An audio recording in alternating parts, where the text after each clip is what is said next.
پڑھے ایک رکعت، وہ آ کے پھر دوسرا جا کے پڑھے، وہ اس کی اجازت نہیں دیتا کہ آپ اس کو چھوڑ دے۔ تو ڈائننگ ہال کی طرف رش کو آپ دیکھیں اور مسجد کی طرف رش کو آپ دیکھیں۔ تو حدیث نے جو کڑیاں بتائی تھی نا کہ سب سے آخری کڑی جسے توڑ دیا جائے گا وہ نماز کی ہے۔ اللہ کرے کہ وہ ہم سے نہ ٹوٹے، لیکن اس کو رکھنا، اس کو قائم رکھنا ایک ضروری عمل ہے۔ اس لیے رسول اللہ صلی اللہ علیہ وسلم نے فرمایا یہ نماز کے بارے میں، اول ما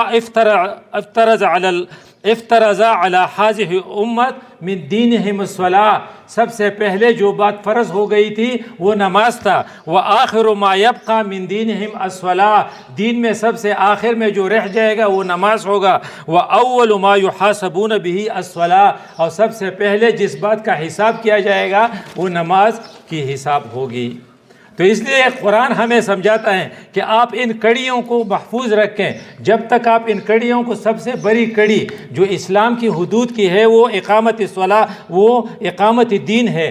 جب تک آپ کا دین قائم نہیں ہوگا، اس کے لیے آپ جدوجہد نہیں کریں گے تو آپ کے باقی جو کڑیاں ہیں ایک ایک کر کے یہ ٹوٹ جائیں گے اور آخرکار آپ آخری کڑی سے بھی محروم ہو جائیں گے۔ اس لیے خوش قسمت ہے وہ لوگ جو اللہ کی دین کی قیام کے لیے مسلسل محنت کرتے ہیں، اور جو لوگ محنت کرتے ہیں اس کے بارے میں رسول اللہ کے الفاظ سنیے، یہ بدأ الاسلام غریبا، یہ اسلام جب یہ رسول اللہ صلی اللہ علیہ وسلم فرماتے ہیں یہ اسلام جب آیا نا، اس کی ابتدا جب ہوئی مکے میں تو یہ اجنبی تھا، ابو جہل کے لیے اجنبی تھا، ابو لہب کے لیے اجنبی تھا، رسول اللہ اکیلے تھے، ابو بکر صدیق نے ساتھ دیا، حضرت عمر ساتھ مل گئے، 13 سال تک مسلسل جدوجہد کرتے رہے، پھر مدینہ میں 10 سال تک مسلسل جہاد کرتے رہے، تو پھر اسلام غالب آ گیا۔ الاسلام بدأ الغریبا، یہ اجنبی سٹارٹ ہوا تھا، وسيعود كما بدأ، اور ایک دن ایسا ہوگا کہ یہ دوبارہ اجنبی ہو جائے گا جیسا کہ آج کل ہو چکا ہے۔ آپ سوئی گیس کے لیے تو محنت کر سکتے ہیں کہ ہمارے علاقے میں سوئی گیس آ جائے، لیکن اللہ کا دین یہاں پر نافذ ہو جائے، یہ بات آپ کریں تو لوگ آپ کی طرف دیکھیں گے کہ یہ کوئی دیوانہ ہے، یہ کیا کہہ رہا ہے۔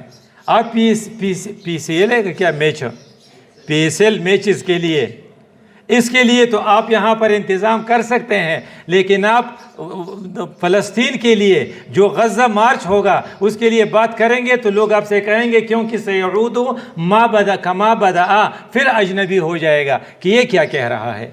لیکن اللہ کے رسول نے کیا کہا، آخری الفاظ بڑے مزیدار ہے، فطوبا، خوشخبری ہے للغربا، جو یہ کام کرتے ہیں۔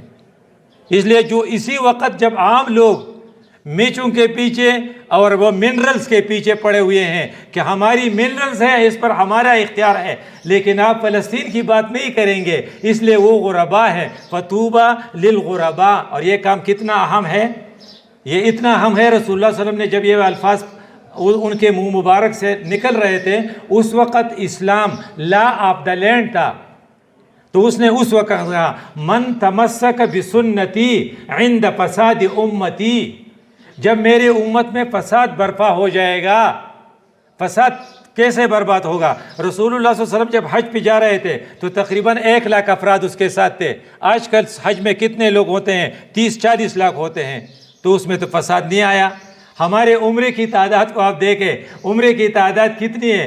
پاکستان سے اتنے لوگ گئے تھے 5 لاکھ تک عمرہ زائرین، اور سعودی عرب کے مکہ میں گلیوں میں لوگ کھڑے ہونے کے لیے جگہ نہیں تھی۔ تو اس لحاظ سے بھی ہم فساد نہیں ہے۔ فساد کس لحاظ سے ہے؟ اللہ کا دین دنیا پر قائم نہیں ہے، اس کو غلبہ نہیں ہے۔ من تمسک بسنتی عند فساد امتی، جب امت میں فساد برپا ہو جائے گا۔ سنت مسواک نہیں ہے، مسواک کا سنت ہر کسی کی جیب میں مسواک ہے، تو گویا کہ فساد امتی مسواک کے لحاظ سے نہیں ہے، فساد امتی اللہ کے دین کے قائم نہ ہونے کے لحاظ سے ہے، یہ اس کی سب سے بڑی سنت ہے۔ تو فَلَهُ أَجْرُ مِئَةَ شَهِيدٍ، اس کے لیے 100 شہیدوں کا ثواب ہے۔ 100 شہیدوں کا ثواب مسواک کے لیے نہیں، جو اس زمانے میں جہاں دین کا نام لینا اور اقامت دین کا دعویٰ کرنا، اس کے لیے کام کرنا، یہ اجنبی یا ان اٹریکٹیو سمجھا جا رہا تھا۔ یہ کہا جاتا ہے کہ یہ پریکٹیکلی پاسبل نہیں ہے، ممکن نہیں ہے، اگلے زمانے کے ہیں یہ لوگ، اس وقت آپ اس پر ڈٹے رہیں تو فَلَهُ أَجْرُ 100 شہید، اس کو 100 شہیدوں کا ثواب مل جائے گا۔